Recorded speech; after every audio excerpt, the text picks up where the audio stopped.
Assalamualaikum warahmatullahi wabarakatuh. Perkenalkan, kami dari kelompok 10 yang beranggotakan 1.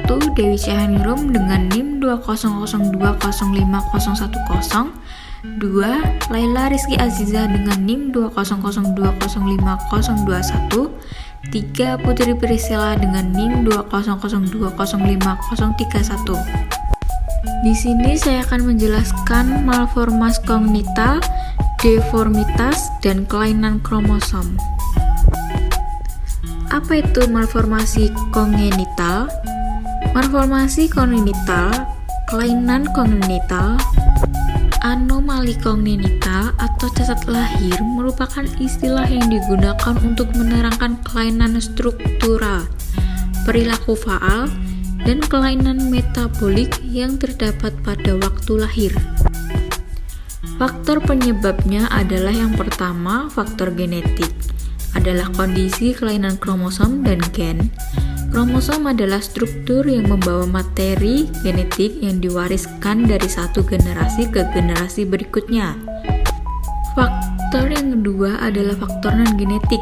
Beberapa malformasi kongenital dapat terjadi tanpa diketahui penyebabnya. Namun demikian, perilaku atau kondisi tertentu dapat meningkatkan risiko malformasi kongenital.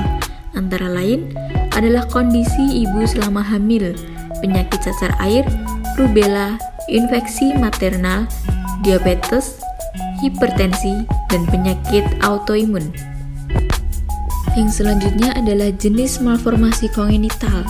Jenis yang pertama adalah malformasi kongenital pada sistem saraf, yang terdiri dari spina bifida, adalah suatu celah pada tulang belakang atau vertebra yang terjadi karena bagian dari satu atau beberapa vertebra gagal menutup atau gagal berbentuk secara utuh.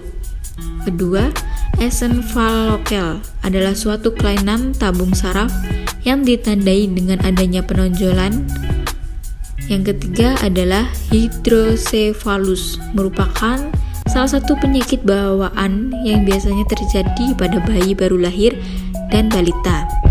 Jenis yang kedua adalah malformasi kongenital pada sistem digestif, yang terdiri dari labiosikis, adalah kelainan kongenital yang berupa suatu ketidaksempurnaan pada penyambungan bibir bagian atas yang biasanya berlokasi tepat di bawah hidung.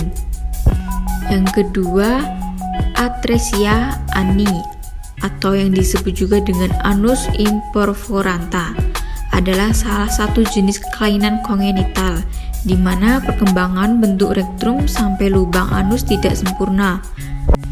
Yang ketiga, atresia esophagus adalah suatu kelainan kongenital, yaitu keadaan tidak adanya lubang atau muara buntu pada esophagus. Jenis yang ketiga adalah malformasi kongenital pada sistem reproduksi. Pada sistem reproduksi, masalah kesehatan yang muncul karena malformasi kongenital pada sistem reproduksi adalah hipospadia. Hipospadia adalah suatu kelainan kongenital pada sistem reproduksi laki-laki di mana lubang uretra terdapat di penis bagian bawah, bukan di ujung penis. Selanjutnya ada deformitas.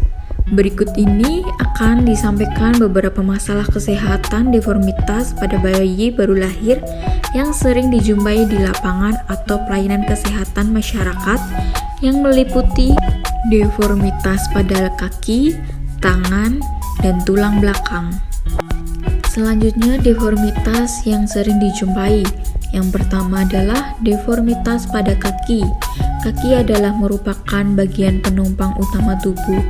Jika tidak kuat dan tidak kokoh, dapat menyebabkan tubuh sering terjatuh dan dapat berakibat merusak bangunan tubuh yang lainnya atau secara keseluruhan. Beberapa deformitas pada bayi baru lahir adalah 1. Talipes valgus, 2. Talipes cavus, 3. flat vel, 4. club foot. Yang kedua adalah deformitas pada tangan. Deformitas kongenital tangan pada bayi baru lahir yang sering dijumpai pada masyarakat adalah polidaktili. Deformitas pada tangan antara lain adalah 1. Polidaktili adalah kelainan kongenital fisik jari tangan, di mana jumlah tangan lebih dari normal. 2. Penyebabnya adalah kegagalan diferensiasi, kegagalan pembentukan bagian, dan duplikasi berlebih pada saat pertumbuhan masa kehamilan. 3. Penata laksanakannya yaitu dengan dilakukan tindakan operasi untuk membuang kelebihan jari. Yang ketiga adalah deformitas pada tulang belakang.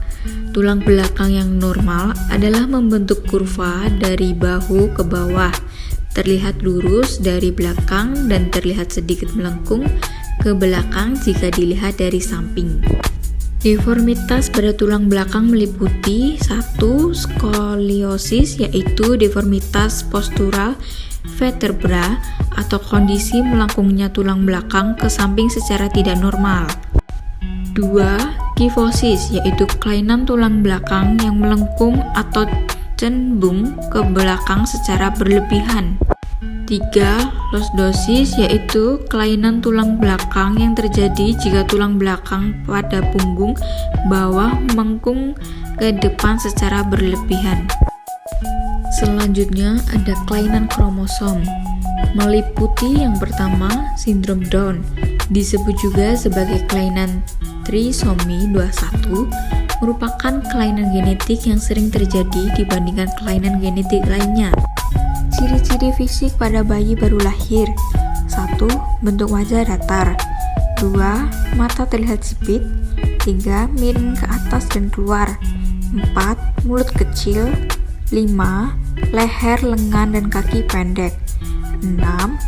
Celah lebar antara jari kaki pertama dan kedua. Tangan luas dari jari pendek. 7. Berat badan dan panjang badan saat lahir di bawah rata-rata. Yang kedua adalah sindrom Turner. Adalah kondisi kelainan genetik akibat kelainan kromosom seks pada wanita karena satu kromosom X hilang sebagian atau hilang seluruhnya, atau yang disebut dengan monosomi. Ciri-ciri fisik pada penderita sindrom Turner: 1. Memiliki postur tubuh lebih pendek dari rata-rata. 2. Ovarium kurang berkembang. 3. Gagal memulai masa puber. 4. Kesulitan beradaptasi secara sosial. 5. Kesulitan dalam mempelajari sebagian hal. 6. Dapat terjadi gangguan jantung, ginjal, dan sistem reproduksi. Sekian dari kelompok kami. Terima kasih. Wassalamualaikum warahmatullahi wabarakatuh.